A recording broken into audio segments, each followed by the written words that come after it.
Last year, my husband put our family on a table like evidence. 2 little mouths, 2 little birth certificates, 2 little lives we built with sleepless nights. And then a strip of paper came back and said, in cold laboratory ink, "He's not yours, not his." And suddenly I wasn't looking at a DNA test.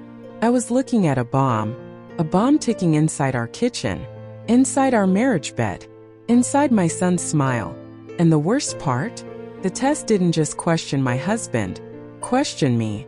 Because when you do IVF, you learn something nobody tells you out loud.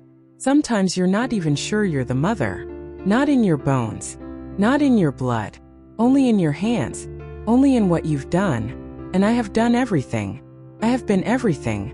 So when you ask what you should do after a test says your son isn't yours, I need you to understand something first. This isn't a science problem. This is a ghost story. A story about who gets to stay, who gets to leave, who gets to be loved when the paperwork says they shouldn't be. Welcome to Midnight Testimony, where we don't give advice, we give confessions. I used to believe our world was safe. Not perfect. Nothing with toddlers is perfect, but safe in the way a home feels safe when you've repeated the same routines enough times. Bath time. Story time. The older one clinging to my husband's leg like he was a tree in a storm. And my husband, he was a good father.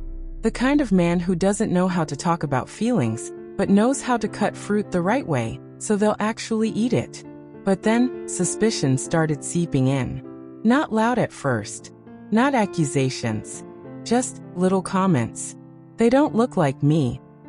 A pause too long in front of family photos. A joke that didn't sound like a joke. And I told myself it was normal. I told myself men get weird about legacy and genetics and seeing themselves in their kids. Like they need proof written on a face. But the truth? It wasn't just vanity. It was fear. Because our children weren't made in the old-fashioned way. They were made in clinics. In waiting rooms. Under fluorescent lights. With signatures. With paperwork. With trust. And trust is a fragile thing to build a child on. He said it casually one night, like he was talking about the weather. What if they mixed up the samples? I laughed. Not because it was funny. Because if I didn't laugh, I would have screamed. Because somewhere deep inside me, I'd had the same thought. And I hated myself for it. I trusted doctors. I wanted to trust them. I needed to. My husband didn't. And when he told me he wanted DNA tests, I tried to stop him. Softly, carefully, like you try to stop a man from walking into traffic without making him run faster. Because I knew what was at stake. Not just the marriage. The whole family gravity. The way love sits on routine. The way children assume you'll always be there. I kept thinking, what happens if we find something we can't unknow? Would he still love them? Would it break the bond he'd already built with our older child? The one who looked at him like he hung the moon? Would grandparents still hold them the same way? If they found out the bloodline wasn't real? Would they feel robbed in the last years of their lives? Like someone stole their continuation? Their proof they existed? And then the darker thought. The one I didn't say out loud. If it turns out they're not his, will he look at me like I did it on purpose? Will I have to prove I didn't know? Will I be on trial in my own marriage? And beyond all of that, would we have to go back to the clinic and demand answers? Would we sue? Would we uncover something worse than betrayal? Would we learn there were original samples that became children somewhere else? Children that belonged to us biologically, born into someone else's arms? I didn't want our little happy world to fall apart. I didn't want any of us to pay the consequences of one stupid test. But he did it anyway. Half secretly. Not fully behind my back. More like, beside me in the shadows. He knew I'd object. He knew I'd try to stop him. So he did it the way suspicious people do things. Quiet. Efficient. Like evidence. And I let him. Because the truth is, I was afraid that if I forbade it, if I made it a battle, it would feed the monster in his head. And when that monster gets fed, it never stops eating. I refused to test myself. That's something people judge harshly, but it's the only choice I could live with.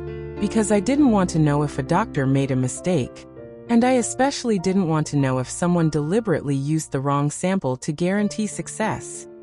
I didn't want the kind of truth that poisons everything it touches.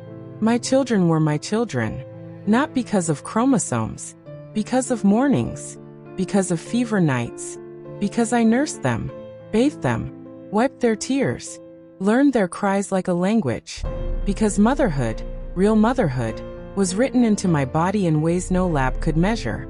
And in my story, the results came back fine. They proved my husband was the father. No drama, no lawsuit, no shattered living room. We stayed a family, but the feeling didn't leave me. The feeling that everything could have been destroyed by one immature decision. The feeling that our entire life was balanced on a piece of paper. And maybe that's the part that haunts me most. Not what happened. What could have happened? I remember staring at my kids after that, looking at their faces like they were suddenly fragile artifacts, like love could be revoked. And I thought, men have always lived with this uncertainty, haven't they? Historically, a man could never be completely sure. Maybe that fear sits at the back of the subconscious like an old animal. Maybe some men don't even realize it's there until something triggers it. A resemblance, a comment, a doubt. And then the need for proof starts whispering. And it doesn't stop. So when you ask, my son had a DNA test and it turns out he's not my child, what should I do? I hear the question beneath the question. I hear a man thinking about actions, about consequences, about leaving, about punishing someone. And I understand the hurt. I do. Feeling betrayed can make you want to burn the whole house down just to stop the pain from living inside it.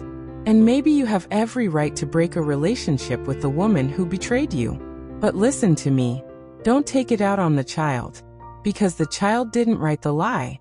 The child didn't choose the body he was born in. And if you step away, he doesn't just lose a man. He loses his father. Because in his world, you are not a DNA result. You are bedtime. You are safety. You are the person he runs to without thinking. And he has no other father. Not really. Not one he can reach. Not one who will show up when he's sick or scared or proud or ashamed. For him, you already are his father. And you always have been. The question is whether you can survive knowing that love and biology aren't the same thing. Whether you can keep being his father. Now that someone told you you don't have to. Hopefully it will be the same for you. And now I'll leave you with the line that still crawls up my throat at night. The line that turns my stomach when the house is quiet.